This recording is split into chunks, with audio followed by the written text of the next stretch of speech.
Hello, friends, and welcome to Our Power is Within podcast. I'm your host, Chad Smith, and my mission for this podcast is to inspire you to take your power back and to realize that you are the healer that you have been looking for all along.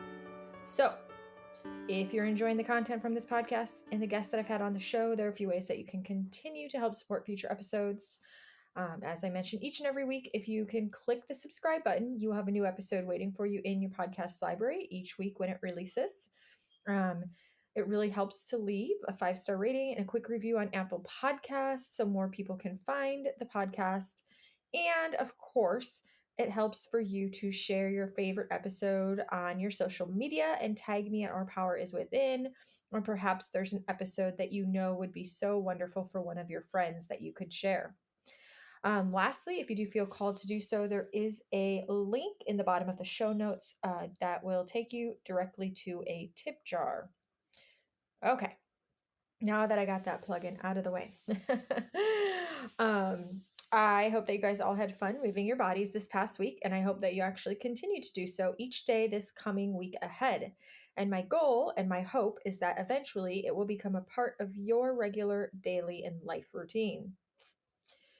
As far as this week's challenge, oh my gosh, I'm so excited about this, you guys. I really am. This week's challenge is to write yourself a love letter.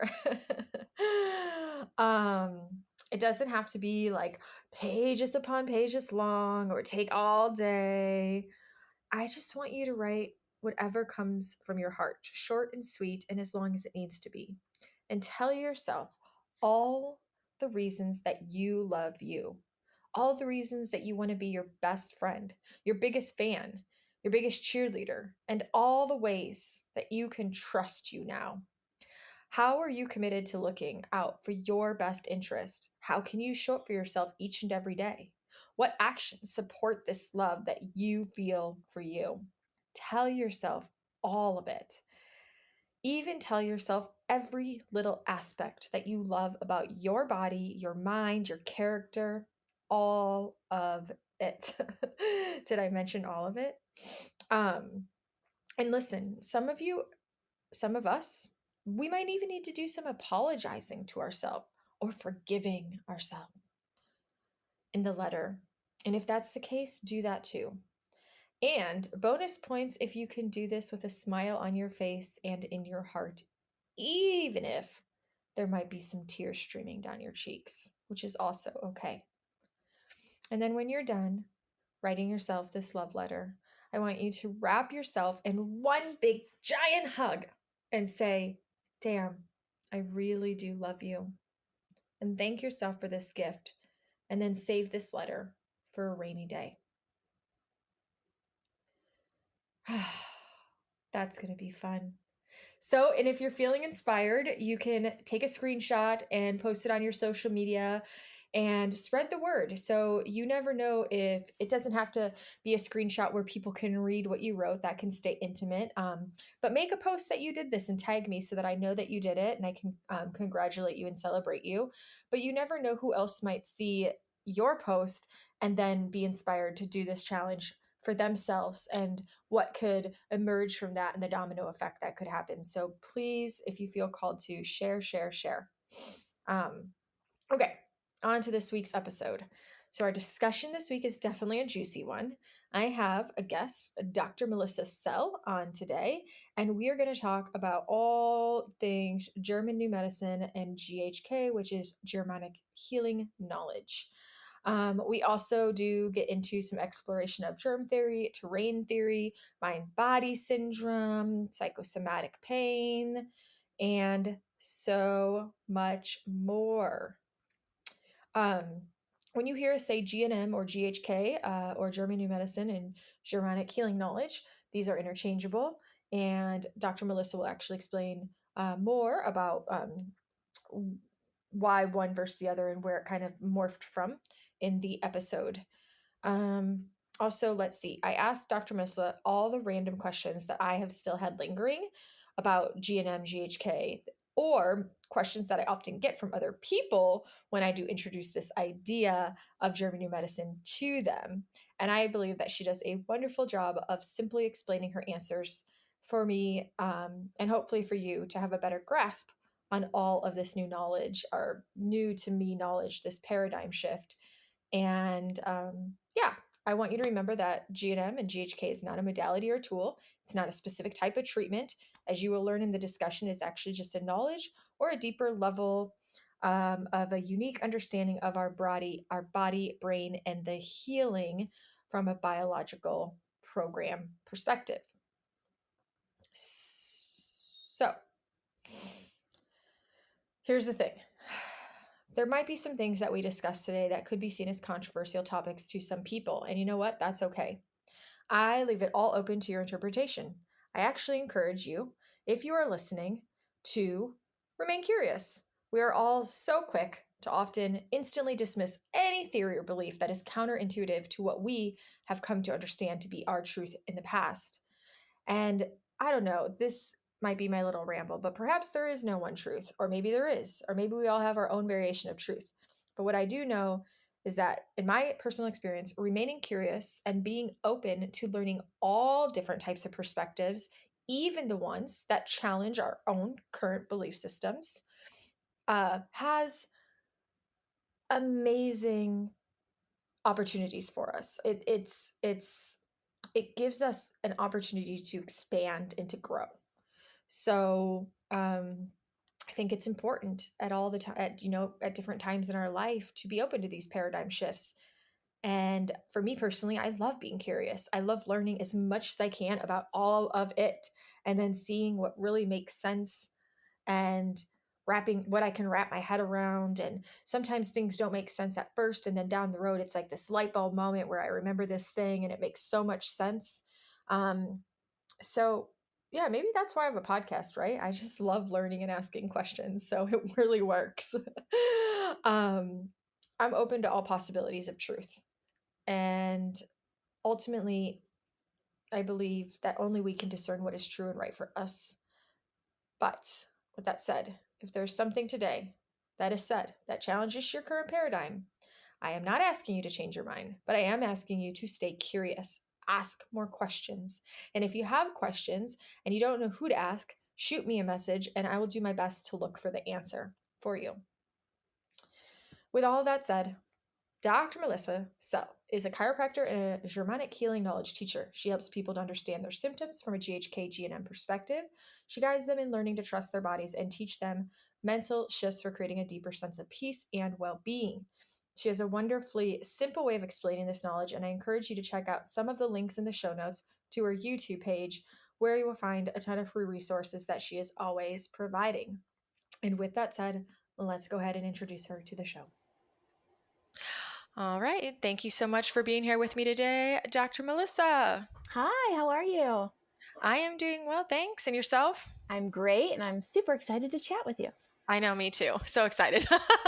The more I learn about all of this good stuff regarding German new medicine, the more excited I get about it, and the more everything seems to really sit with me really well and resonate for me. And um, the more that I learn about like certain things, like say specific symptoms and what conflict they're attached to, it's like these light bulb moments for me where it's like undeniable that that's exactly what happened in my life. And I'm like, oh my God, this is mind blowing. I feel the same way ever since it's almost 5 years now that I stumbled across it, and I was like, whoa, this is mind blowing. And every person I've spoken to about their symptoms, it always fits. I've never encountered someone where it doesn't fit their exact life scenario, the timing, what was going on with them. And so, yeah, it continually blows my mind. Yes, absolutely. And you have a really wonderful, easy way of explaining everything too, from everything I've listened of yours. And for anyone who's listening, if we'll go over this probably in more detail towards the end when we talk about where you can get in touch with Dr. Melissa, but she has the most amazingly wonderful, resourceful YouTube channel that has like hundreds of videos pertaining to German new medicine, if this is a term that's new for you.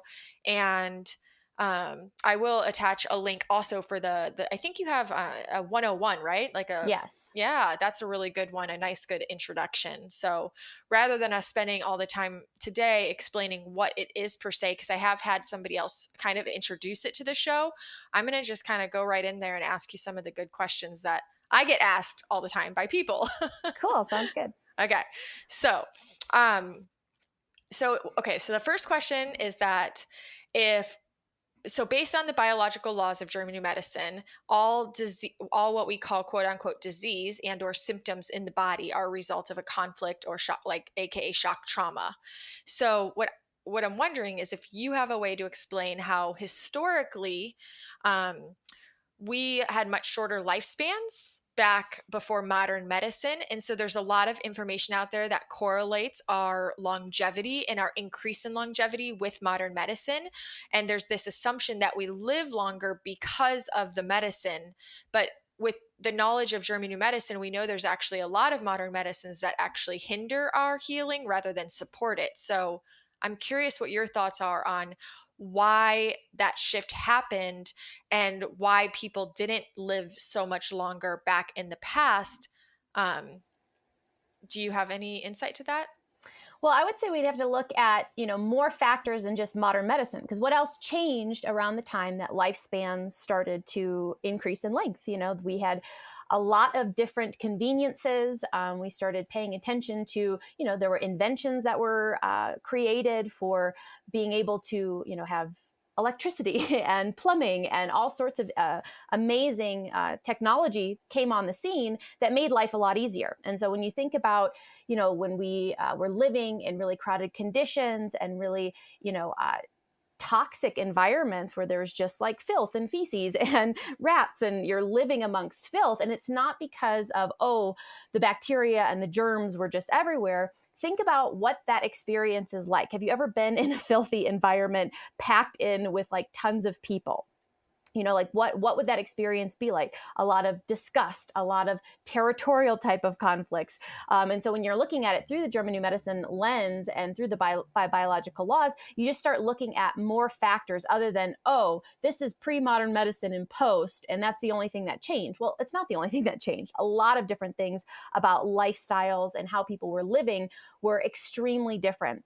And so I personally haven't done like a deep exploration of all the things that changed to have like this changed and that changed. But it just makes sense to me that when you look at all of the factors that went into, lifestyles changing around the same time that say, vaccines are being introduced and medicines, a lot more was going on than just that. And so that's really my, how I look at a lot of things is that, people say, for like contagion, for example, like so much more is being transferred between two people when they're having like a sexual encounter than simply particles on their genitals. You know what I mean? Like there's such a complex interaction of emotions and thoughts and experiences and shocks and things that can occur. But if you're only like zooming in microscopically and looking at particles being transferred or something being introduced into the system, you're missing kind of like the real human experience. And, as far as I can tell, like all of this work is about the real kind of organismic experience that you're having and how that impacts your biology. Mm. Okay, I like that. That makes sense to me. And so actually let's talk, that brings up another question I was thinking about when because you mentioned with the sexual encounter how it's so much more than particles being shared on the body. And so when you think about things like that, like say virus or bacteria in the air, from a German new medicine perspective and your understanding, do you believe that there is a transmission in a sense of virus or bacteria that is perhaps like in the air that we breathe or in each other that is somehow transmitted to one another, but essentially lies dormant and harmless within us unless it's impacted by a conflict? Well, certainly. I mean, when we touch each other, stuff is transferred, microscopic things, particles, bacteria. We are sharing like this microscopic data with each other. Now, whether or not you experienced a conflict during that interaction or later on, yes, like you said, the particles, to my understanding, are dormant, that you can encounter someone, pick up whatever their, bacteria is that they have in their system in kind of a holistic ecosystem sort of way. But if you're not experiencing a conflict and you haven't gone through a healing phase, there's no reason for that to be apparent, because the only way that we find out, oh, when someone has a quote infection, is after they've resolved a conflict, the body starts repairing the tissue that was adapted during the conflict. And then it becomes apparent, oh, this bacteria or this quote virus is present at this location. But all that indicates to me is adaptation took place, and now healing and restoration is taking place. And whatever we're seeing, what be it bacteria or, what we're calling a virus, that is simply indication of adaptation. Okay. And okay, so in like kind of a general sense, what you hear a lot of, there's the germ theory and then there's the terrain theory. And so a lot of people who believe in the terrain theory, they believe that like that's kind of like surpasses the idea of the germ theory, you know? And I'm curious, from like German new medicine, I wonder, does it's not then really about the terrain as much as it is about the conflict that occurs? Well, I mean, it depends on what you kind of consider your terrain, because I consider my psyche in a sense my terrain, and a well cultivated psyche, one that's highly adaptable to shocking things that happen. It's not that you can protect yourself from shocks that happen. It's, am I aware enough to notice when I've been conflicted? And so, if you're talking about terrain simply being like your physical vessel, versus your terrain being your whole entire being, you'd have to kind of define that more clearly so that we know exactly what we're talking about. hmm Yeah, I was referring more terrain to the terrain from the physical vessel, because in most people in that school of thought, they really stand by the idea that if you, they're really focused on like like proper nutrition or certain things to like detox and have like a clean body free of toxins, so that if you were exposed to um, said virus or bacteria, then your body is able to handle it, if that makes sense. Totally. And I was in that camp for a very long time. That was my understanding, that you take care of your body with good, healthy nutrition, and that you cleanse the body, you detox, you use only good products. And that, for the longest time, I believe that that's the way that you stay healthy is by avoiding toxins, avoiding bad food, processed food, eating clean, sleeping, good exercise. I'm a chiropractor, so adjusting the spine, all of these things to kind of maintain your vessel. However, there are experiences that I've had where people who did all the things to a T, yet would still develop symptoms, myself included. On occasion I'd have, a cold, or I'd get quote sick in some way. And then I'd have to kind of backtrack and say, oh, I must have eaten something. I must have been exposed to some mystery toxin, completely bypassing my very real psychobiological experience, my emotions. What was I going through? And, I feel like a lot of times in the terrain theory world that's kind of overlooked. And it's like, oh, this is just a detox. Well, why now? Why am I detoxing, a rash on my right elbow and not my left? Why am I experiencing, a sinus blockage today and not a week ago? Like, what's different? And so a lot of times I find that, like, when you just chalk it up to toxins, or your body is just expelling toxins through the skin or through the sinuses, and that's what these symptoms are, that you're kind of missing some more details that I feel like the GNM perspective helps to flesh out and makes a lot more sense to me personally. Yeah, I completely agree with you, because I mean, well, especially, and I'm sure there's so many people who are listening, because I know I have a lot of listeners that have experienced high levels of chronic pain or chronic illness in their life. And this is like this is the group of people that has done it all, like all the perfect diets, all the perfect this, the air purifiers, avoiding the EMFs, avoiding chemicals, like you rid yourself of everything that could be quote unquote toxic, and yet you're still like the sickest person there is. So there's got to be Totally. something more going on there. It's funny too, because I do think in one sense that that's also really not what clicked for me. And when I realized that wasn't really the route to take, was how we're actually building a lack of resistance in our body. If we just want to like never like create this scenario where we never allow anything toxic inside to enter through the skin, through the mouth, or what have you, and then we try to like, it's like we're trying to live in this bubble, but we're not resilient to handle and keep up with the times of life, which is happening all around us. Like we're not going to be able, unless we go live in a desert, to avoid EMFs at all cost, or to avoid chemicals, or you know what I'm saying? Like we can make choices to minimize the exposure, but to avoid it would be very challenging. Yeah, totally. And yeah, it'll drive you crazy trying to Yeah. do it. Uh-huh. And then, like you said, there is this kind of, the body is adaptable. It adapts to stuff that happens. It adapts to changes in environment. It adapts to, weird new stuff that's in our environment. And each of these challenges, when you look at the body as not as fragile, but as anti-fragile, that the things that Mhm. we encounter actually make us stronger. There's this thing, it's called hormesis. I remember learning about it in chiropractic school regarding x-rays, where they found it's almost like, a small amount of something actually allows the body to adapt, to overcome. So rather than, like you said, to modify and mitigate as best you can, but not to freak out, like I'm not going to freak out about, wireless headphones and EMF, because there's an extent to which it's like, I am not going to worry about it, because I know that worrying about it, I swear, if I read an article about something, I can manifest those symptoms in an hour. If I read an Mhm. article about how wireless headphones or EMF, I could develop a headache, because I know that's how powerful my mind and my beliefs are. Not to mention having conflicts about, reading something and being concerned, being worried. Oh my gosh, I didn't realize this thing that I've been doing was harming me. That could be a shock for you. That could catch you off guard. And all of a sudden you're, initiating a biological program, and now you're adapting not to the reality of the EMF or the toxin or the thing that you think you're worried about.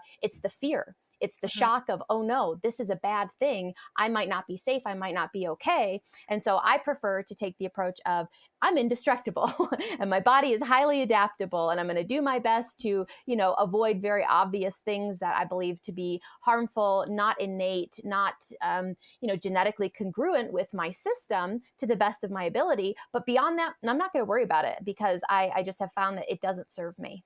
Yeah. Yeah, that's really well said, and I totally agree with that. Um, so okay. Question about what something you just said. Our minds are so powerful. So if you read an article and you're like, "Oh my god, you mean I've been using this and this could harm me?" And then you said you could almost like get a headache from believing it.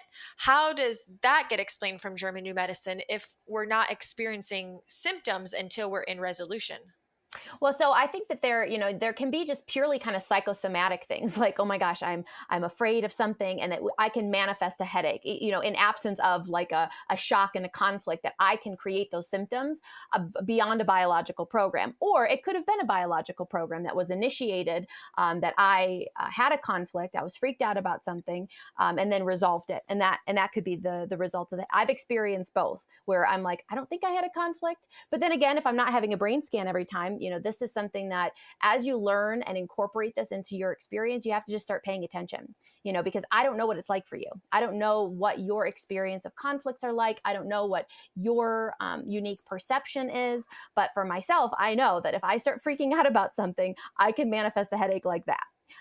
Because I know how powerful my mind is. And by believing that something is harmful to me, or thinking and kind of squeezing my mind to try to understand or make sense of, or to wrap my mind around it, I personally can manifest a headache, I think, in absence of a true biological conflict. Hmm. Yeah, I'm gonna have to agree with that. That's kind of funny because I was actually gonna ask you about that, because there's this whole world of the work of Dr. John Sarno and this whole idea of mind body syndrome. And in his work initially, he was kind of the pioneer in this, and he experienced tens of thousands of people who were able to resolve pain in their bodies through through admitting or accepting that there was something psychosomatic about it, something like a Mm. repressed rage is how he understood it. And then, new doctors and people came out doing research, and they came to understand it as like more expansive than just saying it was repressed rage per se. And but yeah, there's like so many people out there who it's like you the power of belief. So you can like think something and then all of a sudden it becomes, or believe like, oh, this pain is, you have pain and you're like, oh, I know this pain is just from repressed emotion. This is not actually physiological. And all of a sudden the pain's gone. So the Yeah. belief goes both ways. So I was so curious about how that was explained through the GNM perspective. But what you're saying is it could essentially, in your experience, you understand it as it could be kind of either or both. Without brain scans, we wouldn't really know. Both, exactly. And that's the thing Yeah. about a lot of these things, even like the toxin idea, because like, yes, poisons, injuries, and malnutrition are outside of the realm of biological conflicts in GNM. So that's, so if you have been exposed to a poison and it's interrupting functions in your body, like that's a poisoning, and that can elicit symptoms that are unrelated to a biological conflict shock. However, it's very common that once a person, same thing with injury too. And so you have an injury, but then if you feel bad about your inability to do things because you are incapacitated because you're recovering from an injury, that can then become a biological conflict shock of self-devaluation. I'm not good enough. There's something wrong with me. I'll never be the same. Thoughts like that, and how that impacts your biology, that can become a conflict shock that does have a DHS and a measurable impact in the brain. And so like with toxins, I think that large scale studies are going to need to be done in the future, when people are actually looking at the true cause of symptoms and disease, that we'll have to look at, was this exposure to, so like a vaccine, for example, was it the vaccination and the poisons, the toxins like contained in that fluid that caused a person's muscular dysfunction or neurological dysfunction? Or were there, was the child held down? Were they restrained that create a conflict shock for them? And was that what caused the neurological issue? And so I don't think we can know. We can't say for certain. Like the way that I approach it with people and the people that I work with is, let's do everything. Let's, if you believe in let's detox the body, let's cleanse the body, and let's resolve your conflicts. Because unless you are, doing a brain scan on everyone, which, I think in the future there will be, and I know that some people are like working on technology to make it easier to scan the brain so that we can measure and see specifically, what conflicts are active, because that's the gold standard of this work. And it's not even being done. I mean, nobody, we are trying with my group, GHK Global, which, I don't know if you have discussed with your audience, like GNM, German New Medicine, Dr. Hammer, to get away from the medicine title, because, he was jailed for practicing medicine without a license, because, for some of the things that he was working with people and the way that they entrapped him. And he ended up, he did go to prison. And so getting away from the word medicine is the Germanische Heilkunde, which is roughly translated in English to Germanic Healing Knowledge, which I actually really like that, because when you look at this as this knowledge of how the body heals and how the body functions, rather than, medicine, that is another label for it. But in GHK Global, we have been, working to get to the point where more people have awareness and access to this information, which is just incredible. And I think every single human needs to know it. And we'll, in the future, we'll be looking at brain scans, and people will better be able to access people who can read them. We are trying to get a person who, because, since Dr. Hammer passed away, this knowledge is kind of like, only a few people have it. And we're trying to get those people to, do training so that we can learn how to read the brain scans. That would be so awesome. I know. I hope this all happens in our lifetime. Me too. Yeah, I want to be a witness to it. Absolutely. Oh, there's so many things I hope happen in my lifetime, but that's a whole nother story.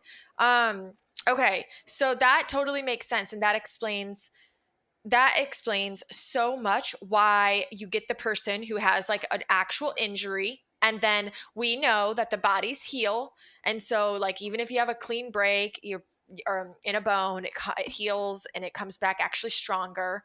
And yet there's so many people who have a shoulder injury or a knee injury, and it could be even a mild injury. And then 10 years later, they're still like, oh yeah, I have a bad shoulder. Oh, I have a bad back. Oh, I have a bad knee. And it's because they still have pain. So they've labeled it as bad, but you made it make so much sense that there's all this there's all this emotional and psychological stuff that happens when we have these injuries that then we're not able to maybe do something we wanted to do, or we don't feel the same worthiness, or we're devaluing ourselves. And then we end up with this, what becomes a chronic pain that lingers. You got Yeah.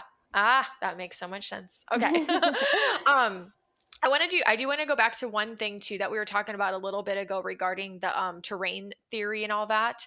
So I I was curious. We know that there's a huge the psychological terrain plays a huge role. But in your experience and in your opinion, say you have two people, and I know there's a lot of different unknown factors here that all play roles, but like for to keep it simple, let's say you have two people who have go through some type of conflict trauma. They have a similar perception of the conflict trauma, but person A is, by a traditional standard, much more of a healthy physical being. They're more fit, they take care of their body, they exercise regularly, they eat very well, they treat their body like a temple. And the other person might be overweight, unhealthy, they eat kind of more junk food, they're not taking care of their physical body. Now, when both people enter into this healing phase, is there a higher probability that the person who's of optimal physical health will have a like an easier healing phase, or go through the healing phase more rapidly because of their physical well-being? Now, I don't know if they would necessarily go through it more rapidly, because that's, that I find that to be a very interesting question. And people are like, how can I speed up the healing? I know I'm in the healing phase. How can I speed it up? Well, the body knows exactly how much tissue was adapted during the conflict. So you either had tissue cell loss, cell increase, or functional loss. And your body knows exactly how much time, how intense the conflict was, how long it lasted. And that's the amount of time that's necessary for the reconstruction, the repair phase. And so as far as speeding it up, I don't know if necessarily, I mean, if you were in conflict for 2 weeks and you require 2 weeks of tissue restoration, that kind of is what it is. But as far as like the impact to you when you are, physically strong and healthy and have, good nutrition, I do believe that the repair work is much more efficient. I do believe it maybe won't be as intense. But as far as like just the practicals of, this is just an amount of tissue that has to be broken down or built up. And so you're going to have to, you are going to be experiencing symptoms during that time. How you handle it, how you do with it, how well you feel while going through it, I do think can be improved by healthy lifestyle, certainly. So that would be a reason, because I don't want people to be like, oh, if this is all just conflict, then it doesn't matter. I can just go eat McDonald's every day, like as if nothing else plays a role. Well, see, that's what I think that's very interesting, because a person, and when I look at like the lifestyle stuff and the overall kind of like healthy living, a person who is mindful of the foods that they eat and their exercise and their sleep and kind of like their healthy lifestyle stuff, I find to be, when it comes to experiencing conflicts, there's a higher self-value there. A person who just eats McDonald's and doesn't care about, because the thing is the reason I don't eat McDonald's isn't because it's bad. It doesn't make me feel good. It's like when you're paying attention to how you feel after you eat food, then that just indicates a high level of self-value. If you are just, I'm going to eat whatever, and you don't care about how you feel, you don't care about, the way that the nutrition is impacting like your system, I find that type of person often is more prone to experiencing conflicts, because, not taking care of yourself indicates to me a low self-value. Wow, I never thought of it that way, but makes so much sense. Wow, okay. And so, yeah, so then they could, okay, that makes sense. That could go deep. So, okay. If you're looking at then say, and I know that and we're talking about cell loss, cell gain, and healing these conflicts, but if you're looking, and I know there's so many different types of resolutions we could have, but if we kind of hone in on say like the common symptoms of a cold or a flu, then is that, because especially right now we're kind of in a world where there's a lot of talk about certain viruses and illnesses right now, and there's a lot of talk that like that there's a correlation to more people dying in the hospitals with had obesity or pre-existing conditions. So that's why I was kind of wondering if those then, if that does play a role in the ability for your to support your body's recovery, which is essentially in GNM healing. Totally. I mean, if you are, obese and physically out of shape, having symptoms, like it's difficult as it is. I mean, even just be when I'm healthy and I'm fit, and if I ever, it's been 2 years now since I've had a stink, can't swallow conflict, like a head cold kind of chest sort of situation, and that was not fun, But I'm physically well, and so, despite the fact that I'm like, oh, got a pile of tissues next to me and my throat's sore, whatever, I'm dealing with this symptom. If you are physically like unwell and you're dealing with like coughing and kind of physical symptoms that are intense, I believe that if you don't have stamina and your body isn't fit, that can just be kind of terrible for you, and plus it's, I think that people often, they fear illness, they fear symptoms. I think the factors going into people in hospitals today, it's just, I mean, the fear. Just imagine going into a hospital symptomatic, thinking that you have this scary thing, and you're physically out of shape, malnourished, like you don't have good nutrition, overfed kind of situation. I mean, it's just a recipe for like a downward spiral. Hmm. Yeah, I can see. And like, and if we go back to the power of the belief, you're in fear and you've already made all these stories up in your head about what's going to happen next. Yes. Yeah.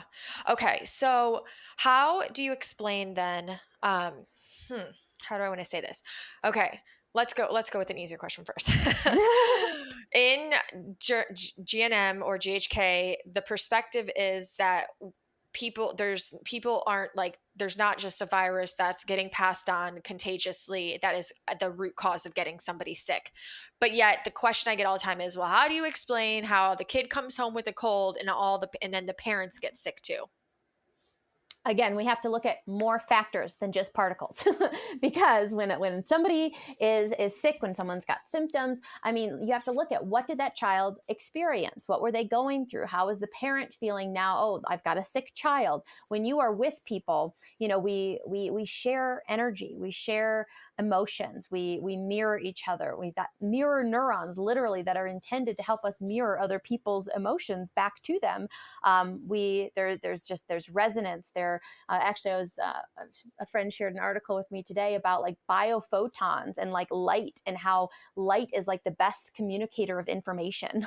And how I think that the thing is we don't fully know the thing, because I have experienced that phenomenon as well, where I've been around someone, and but I don't believe in germs. I don't believe it's germs being passed to me, because I've also been around people and they've been ill and I've not gotten anything. So it's like, okay, so because you can't say because it's happened, well, it's happened where, my child was sick and then I got sick. Well, has it ever happened that they were sick and you didn't get sick? Right. And always that's a yes. And so that's why we have to look at all there's so many variables, and so we have to look beyond materialism. We have to look beyond a physical particle that jumped from him to you and now you're sick. We want to look at energy, emotions, thoughts, vibrations. I have a slide in a workshop that I do that is, it's the Tesla quote that, like, until we start measuring, energy and these unseen phenomena, we're never going to know. If we just look at what's seen, if we look at these physical particles that we were measuring under microscopes and we say, aha, this is the source of all illness. I mean, that's just ridiculous. Like, look at all of the things that you're overlooking, bypassing, and ignoring completely, and giving the responsibility for symptomatology to something that is submicroscopic and Yeah. not even legitimate. When you get into the work of Stefan Lanka, and you look at what's, the actual origins of virology, I mean, it's a joke. Hmm. Yeah, that makes sense. I mean, we might not be able to see energy under the microscope the same way that we can see other things, but it is surely real amongst Exactly. many other factors. And it makes me think like, yeah, if it, a lot of it I think has to do with having a paradigm shift, because we have all these old beliefs based off this old paradigm. So if I'm of the old belief that like this person's sick and I'm going to get sick because I'm around them. Well, again, power of belief, and not only power of belief, but then you can look at it as, well, that could be creating a conflict, because if somebody in my family comes home and they're sick and I believe that because they're sick, I'm going to get sick. Well, that could create a stink conflict for me. Like I could be like, this stinks. Oh my God, I can't, like, this sucks. I don't want to get sick. And then you could have fear. And then all of a sudden you're getting sick because you're in the same conflict. You got it.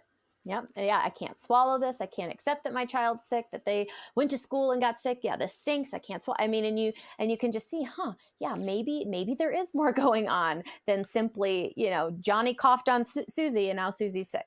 Uh-huh. Yeah. So, okay. Now, the thing is, though, as we talk about all of this, we're still saying that the symptoms are happening in the healing phase after the conflict is resolved. So, how could it be sometimes? Are there situations where you are feeling like symptoms without the conflict resolution? Because in the same, let's just use the same example.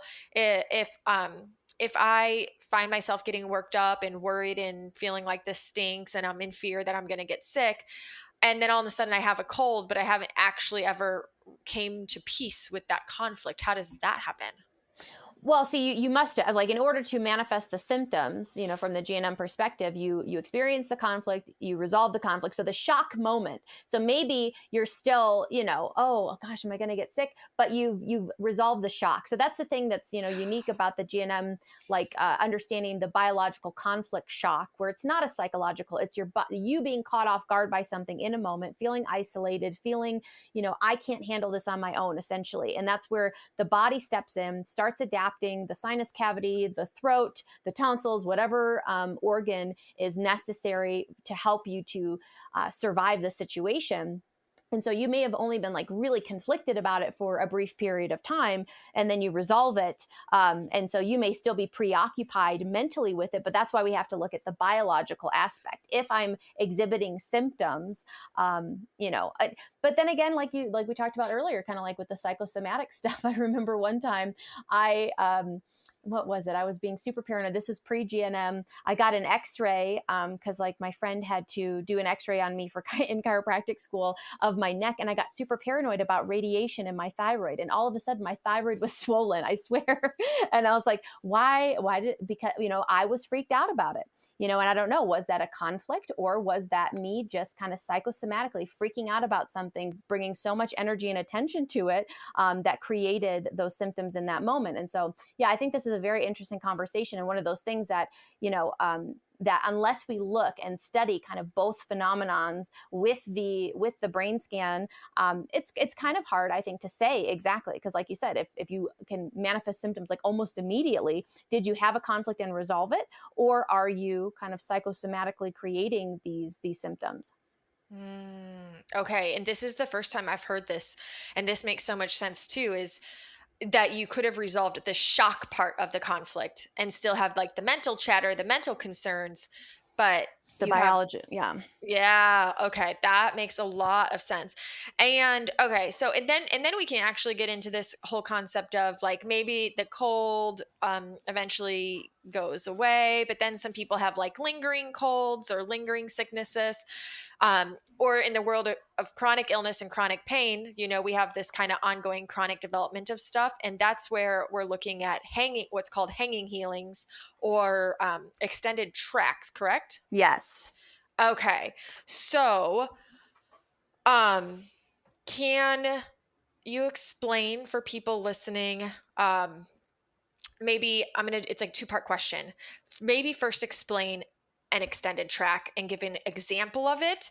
And then could you help somebody, like for help anyone who's listening, could you explain how someone can discern between a symptom that is purely a healing response from a recent resolution of conflict versus a triggered symptom from a trigger on a track, if that Okay. makes sense? Yeah. So you want to, Okay. so when a person has a biological conflict shock, the body takes a snapshot of everything in the environment. And so that could be foods, smells, people, sounds, places, all sorts of sensory impressions that the body uses as future warning signals. So the conflict occurs, you go through the tissue adaptation, you resolve the conflict, and then you experience the symptoms. So the tissue, so the sinus healing, so you have the runny nose, the drainage, the stuffiness. It's like, oh, that was a stink conflict, and I've resolved the conflict, and now I am in the symptom phase, in the healing phase. And now in the future, if you encounter, like people with hay fever or people like with seasonal allergies, it's springtime again. And so out of nowhere, you are experiencing symptoms. You weren't conflicted, you weren't losing sleep, but you encountered the track. And so that track then it's this thing that's programmed in your nervous system, and your body, when it encounters the substance, the thing, people experience this with food. Oh, I can't eat this anymore. I used to be able to eat it, and suddenly I stopped being able to eat gluten or dairy or, pistachios without having diarrhea. And so that's where the symptom just kind of comes on out of nowhere after you've been exposed to the substance. Right. So, chemical sensitivities, food sensitivities, seasonal allergies, that's what we're talking about. Chronic sinus conditions. That's all we have something outside of us that we are exposed to that becomes a trigger that creates a symptom. Exactly. Yep. And so things that are chronic, things that go on and on and on, it's not that you're being reconflicted every single time. It's that you had a conflict in the past and the substance got tied to that conflict in your nervous system, and now your body reacts to it. And so that's the great thing, though, is it's not the food, because so many people, they are afraid of food. They're afraid to eat this or that. Does it have lectins in it? Does it have FODMAPs? Does it have this? Does it have that? And it's like, well, it's not the food. It's simply that you experienced a conflict shock when that food was in your system, and now your body is triggered every single time you're exposed to it as a protective mechanism, because your body, safety and survival is the number one priority of your body. And so if it could confer a survival advantage to activate a biological program to go back through and adapt the tissues in order to help you survive in a split second, the body's going to do it. And so basically, you have to, change the way that you're reacting to, so looking at all the foods and like, oh, I feel it breaks my heart when people are like, I've spoken to people who have only eat like 4 foods. Yeah. Because of all of the reactive symptoms that they've had to all sorts of different foods. And they now only feel safe eating 4 different foods. And so you want to remember that, this is not the food and you are not fragile. Simply, you had a conflict. Your body has flagged a bunch of foods. And that's why you keep reacting to them. And so one, that just brings such peace. And people, when you resolve the conflict, when you identify what was it that what that conflicted me, that made me feel unsafe, and what about it is unresolved. Helmut Pilhar is one of Dr. Hammer's approved lecturers. And, one of the things that he says, in order to, like, when you've resolved a conflict, it's the sensation of like the stone has dropped from your soul. And it's like you can laugh about it. And so, when you're looking like, how do I resolve a conflict? What does that even feel like? What does that even look like? It looks like completely changing your attitude towards the original situation and thing that happened. And when you get to the original conflict, the tracks fall away. Ah, okay. Okay. So the idea is when there's tracks created is that the original conflict was never fully resolved. Yes.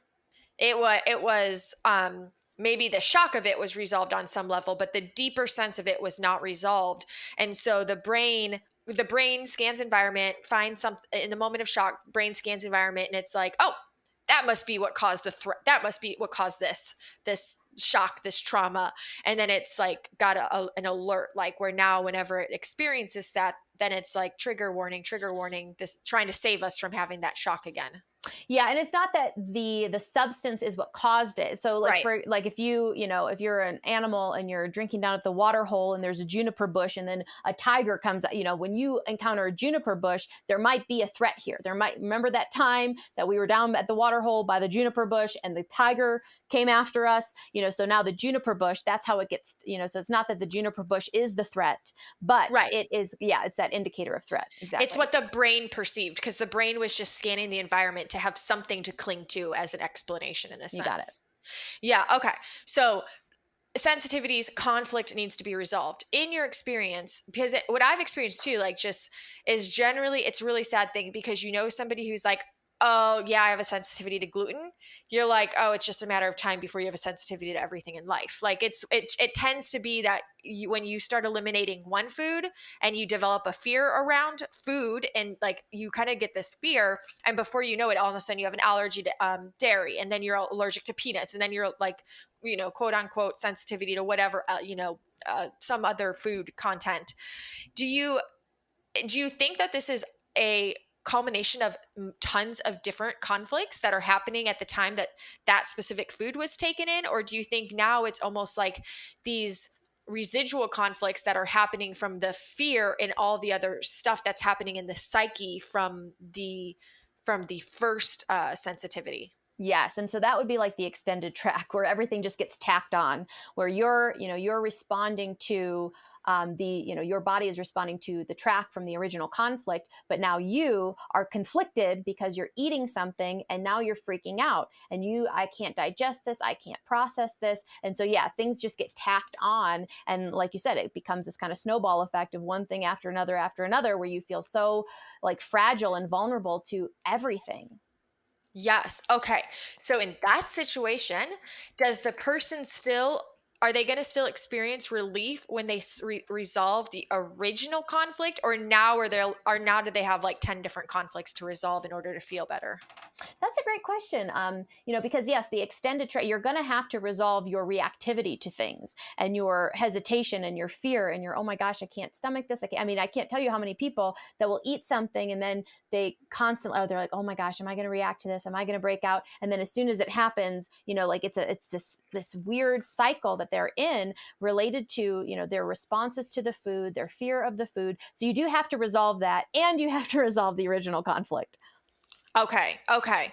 So, but a lot of that can be done by just like changing your perception and releasing the fear. Like once you understand all this knowledge, you can be like, oh, the foods weren't the threat to begin with. Oh, the smells weren't the threat to begin with. And when you can release that fear and then just go in and do the work to find out what that original conflict was, that's how we're going to feel better again. Yes.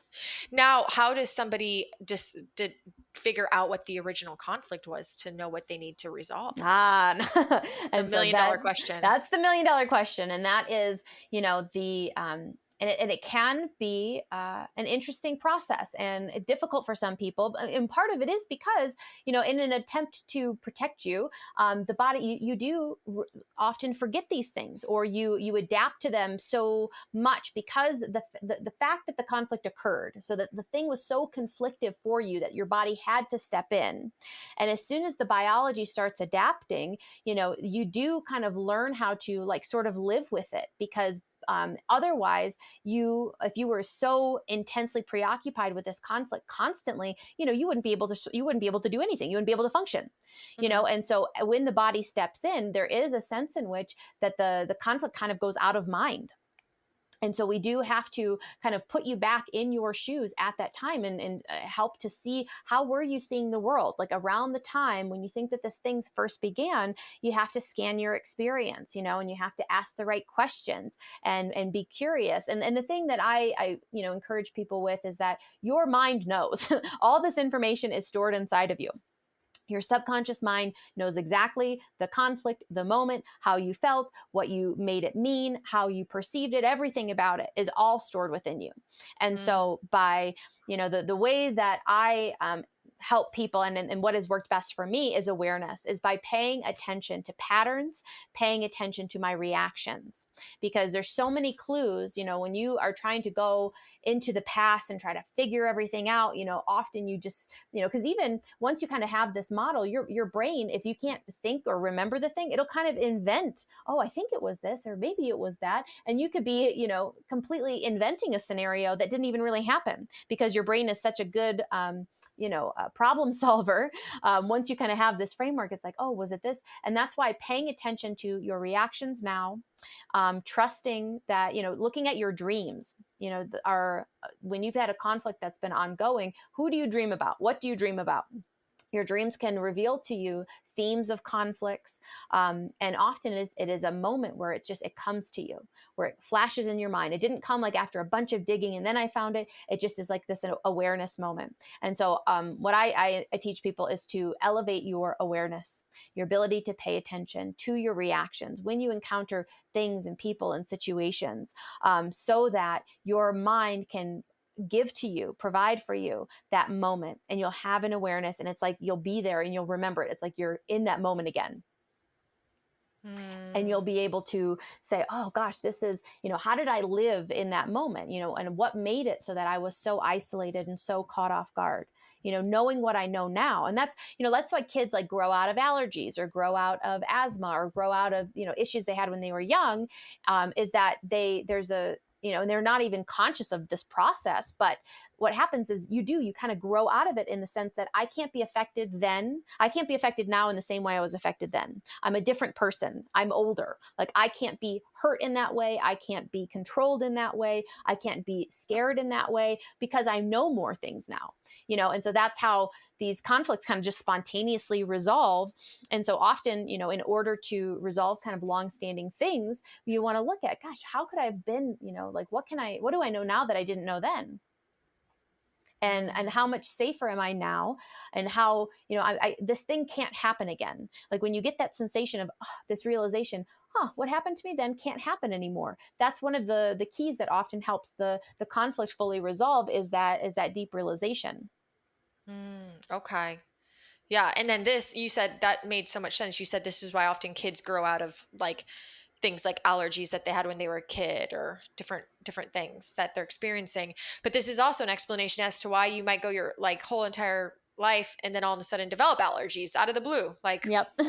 what, why, how do you, I mean, how that, yeah, there's no other explanation for that. Like, I'm fine for 40 years and all of a sudden I have allergies, or you're fine your whole life and you can smell things like paint. And then one day you can't even stand the smell of, like a soap. So it doesn't make sense unless you explain it. For me, it's never made sense until I heard it from this perspective. Same. Yeah. Um, and from my own personal experience, I can attest to the fact that sometimes when you have that kind of first weird reaction to something, or like your body's just kind of feeling out of sorts and you don't really know what's going on or how to explain it, you do go into, especially with this old paradigm, when we look at symptoms as problems, when we looked at them as we did something wrong, or symptoms are a bad thing, it's really easy to have your mind go down this rabbit hole. And then, especially with all the information out there, and I know people are just trying to help, but like, there's so much information saturated in this world right now that literally create and exasperates fear around all these different things that we are constantly exposed to in life.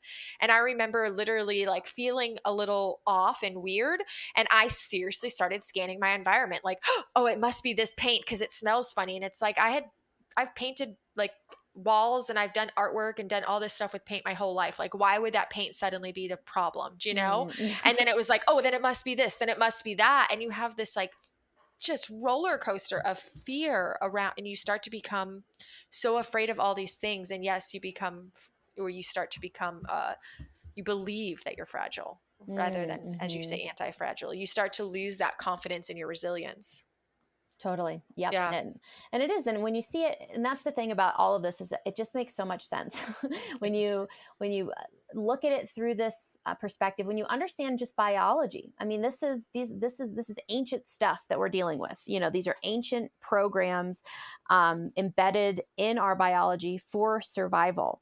And when you're looking at it from that perspective, and then we just have this ability to psychologize and to make, but it's like when we go back to simple and biological and living in rhythm and harmony with our biology, that's the best chance for minimizing the frequency of conflicts, is by living a biologically congruent experience. And I think that our modern lives are so non-biological. They're modern, and they create the environment from which so many conflicts, like separating children from their mothers first thing at birth. I mean, there you go. I mean, even in the womb, and the procedures that we do to pregnant mothers. And so that's why, one of my passions is to get this information to people before you're ever sick, before you ever have any kind of major health thing going on, before you have children, ideally. Because if we can get a generation of people understanding their biology from this perspective,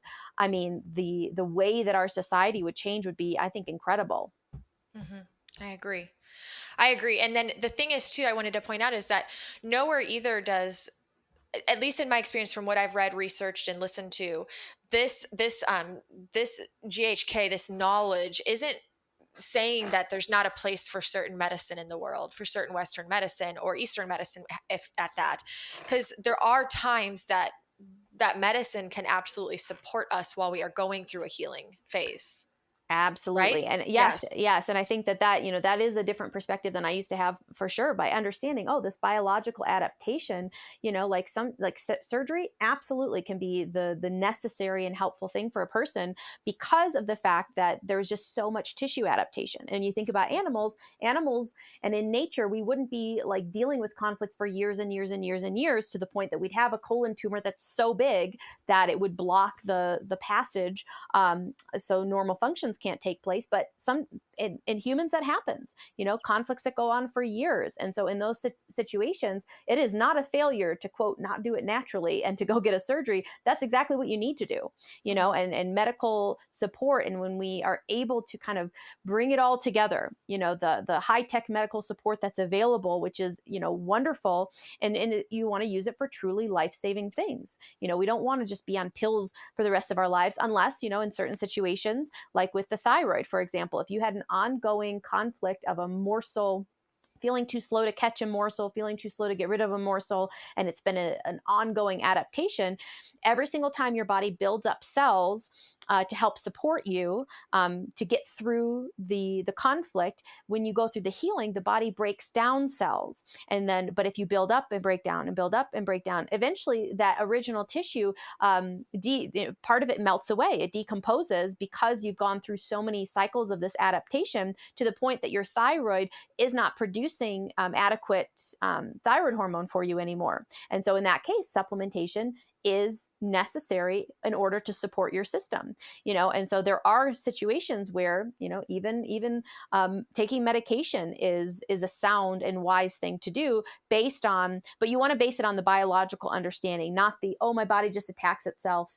because of random genetic errors, because that makes you feel unsafe in your body. But when you understand the context, you can use medicine in a wise way that makes perfect sense, it's totally supportive. But obviously that's not the vast way that it's being used in modern society. Right, exactly. Yeah, but I think that was important to point out, because I know that there's so many people, especially in the chronic illness and chronic pain community, that we go through all these things, Western medicine, but we're not using it the right way per se to support the healing. And then we develop this very like negative mindset about it, and distaste for it. And then we want to go this whole, like we want to like go on to like the whole other side of the spectrum. And like you said, there are times that there could be a need for a healthy balance. there's Totally. times that there's different ways that can support us in the healing. Yeah, and Yeah. people to not, don't throw it out, like do what's useful, because when you just kind of throw it out completely just on principle, you may be it, if you're like, oh, I'm determined to heal naturally. Well, in some cases, to have a surgery, to do something, to have some type of medical intervention could be the thing that supports you the best. And so be open to whatever makes the most sense for you, your situation, your scenario. I know a lot of people who really want to quote heal naturally, but their deeper down belief is that if I don't go in to the medical doctor, that I'm being negligent or something's wrong. And so you're like split. It's split energy where you're like, oh, I don't want to do the wrong thing. I don't want to do medicine.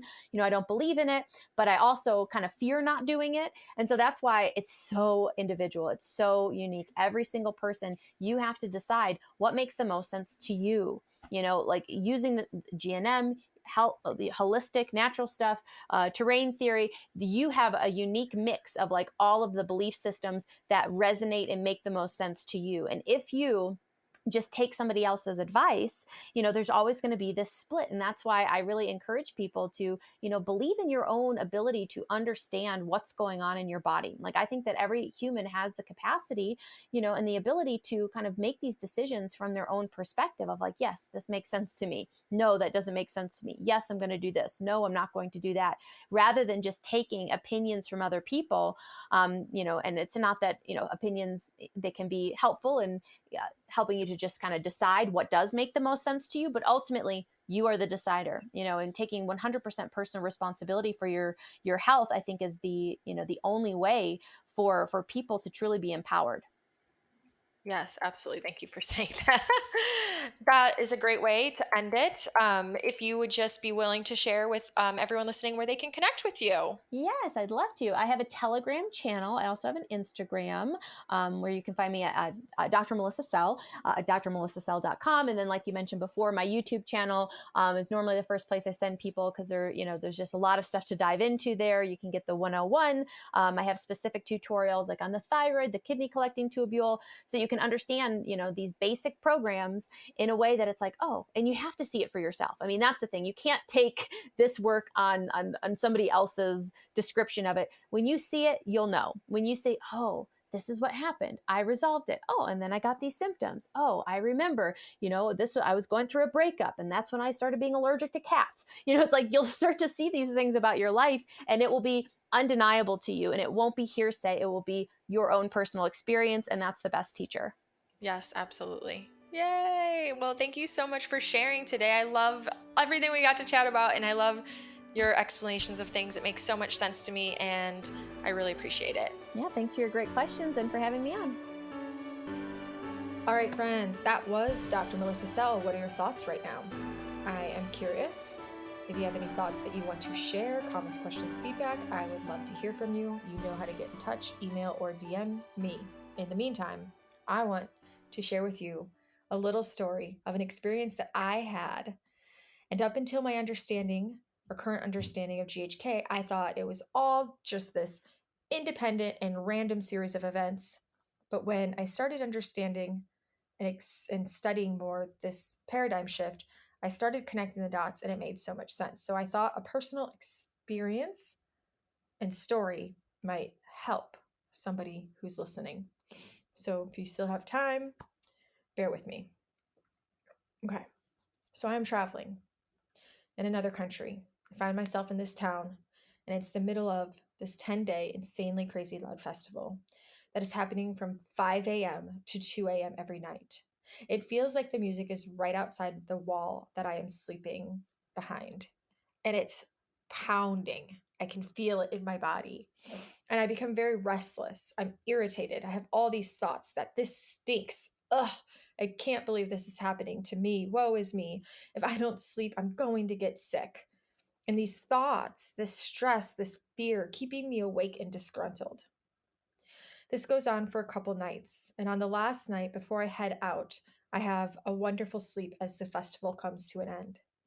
Lo and behold, within a day or so, I end up with a cold, a quote unquote cold. Now, at this point, I'm on my way to another town where I'm scheduled to do a work trade. Now, I'm sick, so I'm becoming nervous. I'm going to this new place. I don't know how it will be. I'm sick and I'm supposed to work.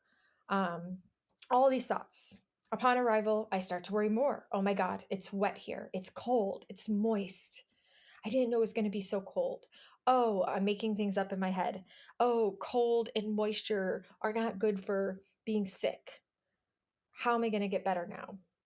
Days go by and I don't feel any better. And now I'm getting more flustered. Now I'm almost becoming angry, feeling like I can't digest the fact that I'm in this place and I'm sick and I'm all alone. I keep missing all the fun events. I have to keep saying no to doing all the things that I was so excited to do when I got here. But in the meantime, over a couple days, I'm resting, my body's healing, and I start to feel a little bit better from my quote unquote cold.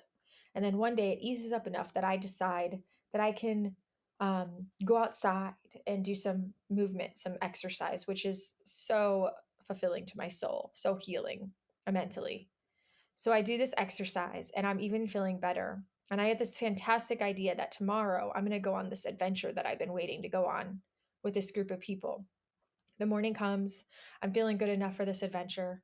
I meet some friends while I'm there, have connections, chat, talk. It's the first time in like 2 weeks now that I've got to really do things and enjoy this experience. And I hang with these new friends all evening long and I go to sleep feeling so excited, only then to wake up the next morning with the most massive belly issues. And where do I go? Instant fear. Of course, my mind goes into fear and panic and all the stories about germs in foreign countries and bacteria and what I could have picked up. And I'm tracing back hypervigilantly, scanning my environment. What did I eat? What did I eat it on? Was everything okay? Like, did I accidentally drink any of the water when I was swimming? All these things, right? And I'm having fear and panic. And then um and then there's this cascade of events, okay, that happens after this. And I'm not going to make this super long and get into any more details about all these other events that took place. But I want you to know is that while I was traveling, unknowing of the GNM GHK perspective, I was not able to connect the dots. I was riddled with false beliefs and fear. I thought I was just, I thought all these things were just separate situations. And now I can see how to connect the dots to all the entire cascade of events. So long story short, I end up with a cold because I'm having what is called a stink conflict, or I can't swallow the fact that this is happening to me conflict. Then I leave the location, or then the party ends, I get rest, and then I end up sick, which is a healing response to these conflicts. My body resolved the conflicts, I got a great night's sleep, and I entered a healing phase. Now I'm in a new place, fear takes over, new conflicts begin because I'm in a heightened state of fear and my body's healing response is lingering. I'm getting angry, which is an indigestible conflict occurring. And right when I start to feel relief, and I do get to go outside and do that movement and some simple light exercise, which brings me joy, and then allows me to feel even better and go on this fantastic adventure, in that day, I'm resolving this indigestible conflict, this indigestible anger conflict, only to enter that night into, yes, what is known as another healing phase, where I wake up in the morning with belly issues, which is a symptom of an indigestible anger conflict. But rather than recognizing that at the time, what did I do? I woke up again in fear, creating this whole entire what if scenario in my head, keeping myself stuck in fight or flight, becoming hyper vigilant and afraid. And like I said before, there was a cascade of events that happened after this. So it went on and on. And now when I can look back, had I known then what I know now, I feel absolutely certain that my entire experience would have been so different, even my perception of it. And that is what I love about this healing knowledge, because today it has given me an entire perception shift around what symptoms actually mean. And it has helped me more than ever to release all the fear and judgment, which keeps us stuck. So now when I have a symptom, my first response is not, what did I do wrong? It's, oh my God, what might I have done right? And then I remain curious. So I ask you, in what ways in your life could this perspective shift support your journey? And I remind you that the challenge this week is to write yourself that beautiful, long overdue, and well-deserved love letter. And as always, until next time, make your week great for you and somebody else you love.